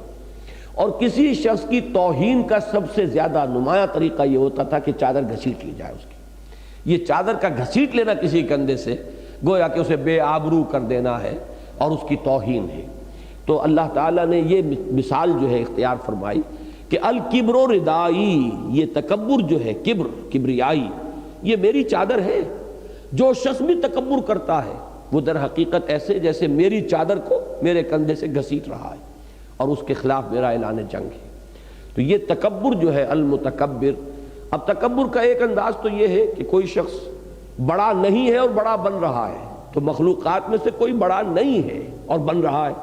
اللہ فی الواقع بڑا ہے اور وہ اپنی بڑائی کا اعلان کرنے والا ہے، اپنی بڑائی کا ڈنکے کی چوٹ جو ہے وہ اعلان کرتا ہے۔ تو یہ ہے المتکبر۔ یہ 8 اسماء آئے: الملک القدوس، السلام، المومن، المہیمن، العزیز، الجبار، المتکبر۔ سبحان اللہ عما یشرکون، پاک ہے اللہ ان چیزوں سے جو یہ شرک کر رہے ہیں۔ جو یہ صفات اللہ کی طرف جو میں نے آیات آپ کو سنائی، سبحانہ و تعالی عما یصفون، تو یہ جو ان لوگوں نے جو صفات گھڑ لی ہیں یا جو بھی اللہ کے ساتھ ذوف اور احتیاج کے تصورات جو ہیں وہ منسوب کر دیے ہیں۔ مثلا اب سارے شرک کی بنیاد یہ ہے کہ جیسے بڑا بادشاہ ہوتا ہے تو اس بادشاہ کے نائبین ہوتے ہیں، سپہ سالار ہوتے ہیں، اس کی ساری قوت کا دار و مدار انہی پر ہوتا ہے۔ نائبین اگر نہ ہو، یہ 30,000 20,000 50,000 منصب دار ہوں گے تو بادشاہ کی طاقت ہوگی نا۔ بادشاہ کے اپنے تو 2 ہاتھ 2 پاؤں ہیں۔ اسی طرح اللہ تو ہے، وہ بڑا اللہ ہے، لیکن اس کے بھی کچھ نائبین سلطنت ہیں، کچھ سپہ سالار ہیں، کوئی 20,000 منصب دار ہے، کوئی 30,000 منصب دار ہے، تو کچھ نہ کچھ اعزاز و اکرام ان کا بھی ہونا چاہیے، کوئی دنڈوت ان کی بھی ہونی چاہیے، کچھ نذرانے ان کے سامنے بھی پیش ہونے چاہیے۔ تو یہ سارے جو دیوی دیوتاؤں کا تصور تھا ان کا، وہ اس بنیاد پر تھا۔ یہ گاڈز اینڈ گاڈسز جو ہیں یونان کے اور روما کے، وہ اسی بنیاد پر ہیں، اسی بنیاد پر آلہہ کا تصور تھا۔ تو انہوں نے در حقیقت اللہ کے بارے میں یہ تصور قائم کیا کہ اس کی قوت کا دار و مدار بھی اپنے نائبین سلطنت کی قوت پر ہے۔ یہ ہے وہ جو اللہ کے شایان شان نہیں ہے۔ سبحانہ و تعالی عما یشرکون، جو شرک یہ کر رہے ہیں اللہ پاک ہے اور بہت بلند و بالا ہے، اعلیٰ اور عرفہ ہے ان کے تصورات سے۔ اسی طرح مثلا ایک خیال یہ ہوتا تھا کہ بڑے سے بڑے آدمی کے بھی کچھ ایسے ہوتے ہیں منہ چڑھے لوگ کہ جن کی وہ بات ٹال نہیں سکتا۔ اب اکبر اعظم جلال الدین اکبر، ملا 2 پیازہ، وہ ان کے منہ چڑھے ہیں، مذاق بھی کر لیتے ہیں، اور بڑے یعنی کھلے مذاق بھی، اس لیے کہ وہ ان کے مصاحبین میں سے ہیں۔ اب ظاہر بات ہے کہ وہ اگر کسی کی سفارش کریں گے تو کیا اکبر ٹال دے گا؟ اسی پر قیاس کیا انہوں نے کہ اللہ کے بھی کچھ مقربین بارگاہ ایسے ہیں کہ جن کی سفارش کو وہ ٹال نہیں سکتا، لہذا وہ ہماری دیویاں ہیں، دیوتا ہیں۔ ہؤلاء شفعاؤنا عند اللہ، یہ ہمارے اللہ کے ہاں شفاعت کرنے والے ہیں، سفارشی ہیں، اس لیے ہم پوچھتے ہیں ان کو۔ ہم یہ تو نہیں کہتے کہ انہوں نے دنیا بنائی، آسمان بنایا، زمین بنائی، بلا ان سألتهم من خلق السماوات والارض لیقولن اللہ۔ ان سب کا کہنا یہ تھا جب پوچھا جاتا تھا کہ اللہ کس نے بنایا آسمان اور زمین، کہتے تھے اللہ نے۔ لیکن یہ کہ یہ دیویاں دیوتا اللہ کے بڑے محبوب ہیں، لاڈلے ہیں، پیارے ہیں، منہ چڑھے ہیں، اب ان کی جو ہے کوئی سفارش جو ہے وہ اللہ ٹالے گا نہیں۔ اب اس کی نفی کی گئی ہے سورہ بنی اسرائیل کی آخری آیت میں۔ اللہ کے ولی تو ہیں، کوئی اختلاف نہیں، لیکن وَلَمْ يَكُنْ لَهُ وَلِيٌّ مِّنَ الذُّلِّ، کسی ضعف اور احتیاج کی وجہ سے کوئی دوست اس نے نہیں پالے ہوئے ہیں، جبکہ تم دوستیاں نبھاتے ہو اور پالتے ہو اس تصور کے تحت کہ کبھی وقت پر کام آئے گا۔ دوست کی کبھی کوئی ناروا بات بھی ماننی پڑتی ہے، کبھی ناز برداری بھی کرنی پڑتی ہے، کبھی آپ اس کا غلط کام کریں گے تبھی تو کبھی وہ آپ کے غلط کام میں آپ کا ساتھی بنے گا۔ سارا دنیا کا معاشرہ جو ہے یہ اسی بنیاد پر چل رہا ہے۔ تو اللہ کے ولی تو ہے، لیکن نفی کر دی وَلَمْ يَكُنْ لَهُ وَلِيٌّ مِّنَ الذُّلِّ، کہ تمہاری جو دوستیاں ہیں جن کی وجہ سے تم دوستیاں نبھاتے اور پالتے ہو، کہیں یہ تصور اللہ کی دوستیوں کے ساتھ شامل نہ کر لینا، اس کا کوئی بھی دوست کسی ضعف یا احتیاج کی وجہ سے نہیں ہے، کسی کمزوری کی وجہ سے نہیں ہے، وہ تو خود القوی العزیز ہے، کل قوت اس کے پاس ہے، کل اقتدار اور اختیار اس کے پاس ہے، دوست البتہ ہیں اس کے، لیکن یہ کہ دوستی کا وہ تصور کر لو گے تو شرک شروع ہو جائے گا۔ تو یہ سارے تصورات ہیں در حقیقت جو اللہ تعالیٰ کے ان اسماء کے ساتھ کوئی مناسبت نہیں رکھتے۔ هو اللہ الذی لا الہ الا ہو الملک القدوس السلام المؤمن المہیمن العزیز الجبار المتکبر سبحان اللہ عما یشرکون۔ اس اللہ کے ساتھ یہ تصورات، یہ اللہ تو بہت بلند و بالا اور اعلیٰ و ارفع ہے ان سے، ان تصورات سے کہ جو یہ انہوں نے اختیار کیے۔ هو اللہ الخالق البارئ المصور، وہ ہے اللہ جو خالق بھی ہے، باری بھی ہے اور مصور بھی ہے۔ اب یہاں پر اگرچہ 4 الفاظ آئے ہیں لیکن یہ اللہ کا تو اس میں گرامی جو ہے تینوں آیتوں کے اندر تکرار کے ساتھ آ رہا ہے، لہذا یہاں بریکٹ کریں گے آپ 3 کو، الخالق الباری المصور۔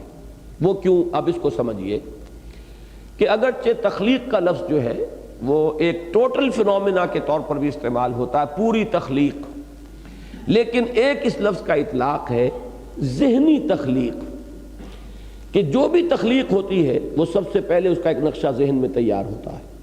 کوئی آرکیٹیکٹ ہے، کاغذ پر منتقل ہونے سے پہلے ایک نقشے کا ہیولہ اس کے ذہن میں بنتا ہے، پھر وہ اسے کاغذ پر منتقل کرتا ہے۔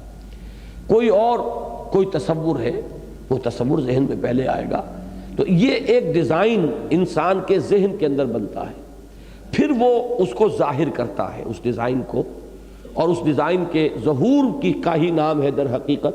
کوئی مضمون آیا ہے، آپ نے شعر باندھ دیا ہے، اب یہ اس کا اظہار ہے، وہ سامنے آ گیا، الفاظ کا جامہ پہن کر وہ خیال جو آپ کے ذہن میں آیا تھا وہ الفاظ کا جامہ پہن کر ظاہر ہو گیا ہے۔ یا کسی آرکیٹیکٹ کے ذہن میں ایک ہیولہ آ گیا تھا تاج محل کا، نقشہ پہلے اس کے ذہن میں بنا ہوگا جو پھر اس نے کاغذ کے اوپر منتقل کیا ہے، یہ اس کا اظہار ہے۔ برآ کا لفظ آتا ہے ظہور کے لیے، سورہ حدید میں یہ لفظ آ چکا ہے کہ ما اصاب من مصیبت فی الارض ولا فی انفسکم الا فی کتاب من قبل ان نبرأها، کوئی مصیبت نہ جانوں پر آتی ہے نہ زمین میں آتی ہے مگر یہ کہ وہ پہلے ایک کتاب میں موجود ہے اس سے قبل کہ ہم اسے ظاہر کریں۔ یہ تو ظہور ہو رہا ہے، علم خداوندی میں تو ہر شے موجود ہے، ہمیشہ سے موجود ہے، تو اس کو کہتے ہیں اصل میں وہ تصویر کے جو اندر موجود ہے۔ اب یہ سارے الفاظ جو ہیں دیکھیے، ہم ان کو جب سمجھ رہے ہیں تو اپنے حوالے سے سمجھ رہے ہیں، اللہ تعالیٰ کی ذات پر ان کا کس معنی میں اطلاق ہوگا، وہ بھی اللہ کی کچھ شانیں ہیں کہ جن کو بیان کرنے کے لیے ان الفاظ کو اللہ تعالیٰ نے ہماری زبان میں سے چنا ہے تاکہ ہمارے سامنے کچھ تصور آ جائے، جیسا کہ میں تفصیل سے عرض کر چکا ہوں کہ تلک الامثال نضربها للناس لعلهم يتفکرون۔ تو ان الفاظ کا بھی ایک ذریعہ ہے ایک تصور دینے کے لیے کہ اس پوری کائنات کا ہیولہ اللہ تعالیٰ کے علم میں، وہ جو اللہ کا علم قدیم ہے اس میں ہمیشہ سے تھا، جبکہ ابھی اس کائنات کا وہ لفظ کن جس سے کہ اس کا آغاز ہوا ہے، ابھی اس لفظ کن کا صدور بھی ذات باری تعالیٰ سے نہیں ہوا تھا، علم تو اس کا اس وقت بھی کامل تھا۔ لہٰذا وہ ایک خلق، پہلے وہ ذہن کا ایک نقشہ ہے، پھر اس کا ظہور ہے جو عالم واقعہ میں ہوا ہے، اور پھر مصور، یہ یوں سمجھیے کہ جیسے آرکیٹیکچرل ٹچز ہوتی ہیں، ایک عمارت کی تعمیر کے بعد اب اس کی تصویر، نقشہ گری، اس کی صورت گری، اس کے اندر فنیشنگ ٹچز دینا، جس کو دوسرے مقامات پر تسویہ کے لفظ سے تعبیر کیا گیا، الذی خلق فسوی، وہ کہ جس نے بنایا اور پھر نوک پلک سواری، درست کر دیا۔ خود حضرت آدم کے بارے میں آیا کہ فَإِذَا سَوَّيْتُهُ وَنَفَخْتُ فِيهِ مِن رُوحِي فَقَعُوا لَهُ سَاجِدِينَ۔ ہیولہ جب تیار ہو گیا اور تسویہ کے مراحل تک پہنچ گیا اور تسویہ بھی ہو گیا، پھر اللہ نے فرمایا کہ میں اپنی روح میں سے پھونکوں گا تو گر پڑنا اس کے سامنے سجدے میں۔ تو یہ 3 در حقیقت تخلیق کے مراحل ہیں، ان تینوں پر بھی لفظ تخلیق کا اطلاق ہو سکتا ہے جامع اعتبار سے، جیسے نفس امارہ، نفس مطمئنہ، نفس لوامہ، ان سب کو بھی ہم نفس کہیں گے، اور یہاں تک کہ نفس اور روح اور قلب، ان تینوں کو ملا کر بھی لفظ نفس کا اطلاق ہو جاتا ہے۔ جب ذات کہا جائے گا تو اس ذات میں تو ساری چیزیں آ گئی، اور ان سب کے لیے بھی لفظ نفس کا اطلاق ہے۔ اسی طرح لفظ خلق ہے کہ ان سب کے اوپر بھی اس کا اطلاق ہو سکتا ہے، لیکن یہ کہ اس کے 3 مراحل کو علیحدہ علیحدہ بیان کیا کہ پہلے اس کا ایک ہیولہ تو تیار ہوا ہے ذہن میں۔ اب اللہ کا ذہن، اب کیا کریں ہم، کہ کوئی اور لفظ تو ہمارے پاس نہیں ہے. جیسے اللہ کے لیے نفس میں نے عرض کیا تھا قرآن میں آیا ہے یحذرکم اللہ نفسہ. اب کوئی بات ظاہر کرنے کے لیے حالانکہ لیے یہ اللہ تعالیٰ کے لیے لفظ جو ہے بظاہر مناسب نہیں، اللہ کا نفس، لیکن نہیں، اسی طریقے سے یہاں مجبور ہو کر میں کہہ رہا ہوں. لیکن یہ کہ اگر ذہن کا لفظ استعمال نہ کرے تب بھی میرا مدعا جو ہے وہ ادا ہو جائے گا، اور وہ ہوگا لفظ علم سے. علم خداوندی میں وہ ہیولہ تیار ہوا، اس کا ایک ڈیزائن بنا، یہ ہے خلق. پھر اس کا ظہور ہوا ہے خارج میں، عالم واقعہ میں. اگرچہ اس لفظ خارج کا اطلاق بھی ذات باری تعالیٰ کے لیے درست نہیں، اس لیے کہ لفظ خارج کا مطلب یہ کہ ذات کو ہم نے محدود کر دیا معاذ اللہ. لیکن کیا کریں، ہمارے پاس کسی مفہوم کو ادا کرنے کے لیے الفاظ تو وہی ہے کہ جو ہماری اپنی زبان کے اپنے مشاہدات سے، جیسا کہ میں نے شروع میں عرض کیا تھا، وہ اس سے تربیت پا کر اور ارتقاء کرتے ہوئے وہاں تک پہنچے. تو خارج کا لفظ اللہ کے لیے کیسے اطلاق کریں گے؟ لیکن ان الفاظ کی باہمی نسبت کو سمجھانے کے لیے مجبوراً یہ الفاظ استعمال کر رہا ہوں. علم خداوندی میں اس کا ایک نقشہ، اس کا ڈیزائن، پھر خارج میں عالم واقعہ میں اس کا ایک ظہور، اور پھر اس کا تصویہ، اس کی تصویر، اس کی نقشہ گری. یہ ساری تصویر کس کی ہے؟ معمور ہو رہا ہے عالم میں نور تیرا، از ماہتاب ماہی سب ہے ظہور تیرا. اور بڑا پیارا شعر اصغر گونڈوی کا کہ ردائے لالا و گل پردہ ماہ و انجم، جہاں جہاں وہ چھپے ہیں عجیب عالم ہے. یہ وہ اسی کی ہستی ہے، اسی کا حسن ہے جس کا ظہور ہو رہا ہے. یہ پوری کائنات جو ہے در حقیقت اسی کی صفات کا مظہر ہے. تو الخالق، الباری، المصور. تو میں نے جیسا کہ عرض کیا پہلے تو دو اسماء کے جوڑے آئے تھے، رحمان اور رحیم ایک جوڑا آ گیا، الملک القدوس ایک جوڑا ہوا، پھر تین اسماء کے آئے ہیں، السلام، المومن، المہیمن، العزیز، الجبار، المتکبر. اور تیسرا جوڑا جو ہے تین اسماء کا، الخالق، الباری، المصور. اب یہاں تک 15 اسماء تو آ چکے ہیں، لیکن یہ کہ اگر اس کو شمار کیا جائے عالم الغیب والشہادہ تو 15، ورنہ ایک اسم آگے آئے گا الحکیم. العزیز پہلے بھی آ گیا، دوبارہ دہرا کر آئے گا. 3 مرتبہ اللہ کا نام نامی اللہ آیا، 2 مرتبہ العزیز آیا، باقی جو اب 2 نکال 13 نام آئے، اور ایک وہ مرکب نام اگر اسے نام شمار کیا جائے تو اس طریقے سے نام 16 بن جائیں گے، ورنہ 15 تو ہیں ہی باہر. ان سب کا ذکر کر کے فرمایا لہ الاسماء الحسنی. یہاں میرے نزدیک مفہوم یہ ہے کہ یہ بھی نمونے جس کو کہتے ہیں مشت نمونہ از خروارے ہے. یہ ناموں کا احاطہ نہیں ہو رہا، اور صحیح بات ہے نہیں ہو رہا. 99 نام تو حدیث میں آئے ہیں، اور جیسا کہ میں نے عرض کیا ساری روایتیں جمع کریں تو 158 بن جاتے ہیں. تو معلوم یہ ہوا کہ یہ چند اسماء جو تمہیں سنا دیے گئے یا بتا دیے گئے اسی پر بس نہیں ہے. لہ الاسماء الحسنی، تمام اچھے نام اسی کے ہیں. ترجمہ میرے نزدیک یہی صحیح تر ہے، اگرچہ مراد کو بعض حضرات نے ایک خاص سبب سے اس معنی میں بیان کیا ہے کہ اس کے تمام نام اچھے ہیں. وہ خاص سبب کیا ہے؟ اور وہ سبب یہ ہے کہ اصل میں اللہ کے اسماء توقیفی ہیں. ہم کسی بھی نام کو اللہ کا نام قرار نہیں دے سکتے تا وقت کہ اس کا ذکر قرآن یا حدیث میں نہ ہو. اچھے نام بہت سے ہو سکتے ہیں، اور اس معنی میں تو اگر ہم کہیں کہ تمام اچھائیاں اللہ کی ذات میں موجود ہیں تو ٹھیک ہے، لیکن کسی بھی نام کو ہم تعین کے ساتھ اللہ کا نام قرار نہیں دے سکتے جب تک کہ قرآن مجید میں یا حدیث نبوی میں اس کا ذکر موجود نہ ہو. ان کو کہتے ہیں توقیفی امور، کہ جو ہمارے قیاس پر اور ہمارے گمان پر اور ہماری منطق پر ان کا دار و مدار نہیں ہے، بلکہ تمام تر دار و مدار جو ہے وہ حضور کے بتانے پر اور قرآن مجید میں ان کے ورود پر ہے. تو یہ تمام اسماء توقیفی ہیں، اور اس میں جیسے کہ قرآن مجید میں بارہا فرمایا گیا کہ انبیاء اور رسول اور بھی بہت سے آئے ہیں سوائے ان کے کہ جن کا قرآن میں ذکر ہے، لیکن تعین کے ساتھ ہم کسی کو نہیں کہہ سکتے یقین کے ساتھ کہ وہ اللہ کا نبی یا رسول تھا سوائے ان کے کہ جن کا ذکر قرآن اور حدیث میں ہے. تو بالکل اسی طرح سمجھیے لہ الاسماء الحسنی دونوں ترجمے ہوں گے. یسبح لہ ما فی السماوات والارض. اب اس کو دہرانے کی ضرورت نہیں ہے، سورت شروع ہوئی تھی اسی سے، فرق صرف یہ ہے کہ وہاں فعل ماضی تھا، یہاں فعل مضارع ہے. وَهُوَ الْعَزِيزُ الْحَكِيمُ، اور وہ العزیز ہے الحکیم ہے. یہ بھی شروع میں آ چکا ہے، پہلی آیت اس سورہ مبارکہ کی، اور سورہ حدید کی پہلی آیت میں بھی آیا. اور میں عرض کر چکا ہوں آپ سے کئی بار کہ یہ جوڑا جو آتا ہے العزیز الحکیم بڑی گہری حکمت ہے۔ ایک طرف وہ ہستی جس کا اختیار مطلق، لیکن یہ اختیار مطلق غلط استعمال نہیں ہو سکتا، اس لیے کہ وہی ہستی الحکیم بھی ہے کہ اس کی حکمت بھی کامل ہے۔ تو یہ دونوں الفاظ ایک دوسرے کو بیلنس کرتے ہیں۔ چونکہ وقت ختم ہو رہا ہے میں اسی پر اکتفا کر رہا ہوں۔ بارک اللہ لی ولکم فی القرآن العظیم ونفعنی وإیاکم بالآیات والذکر الحکیم۔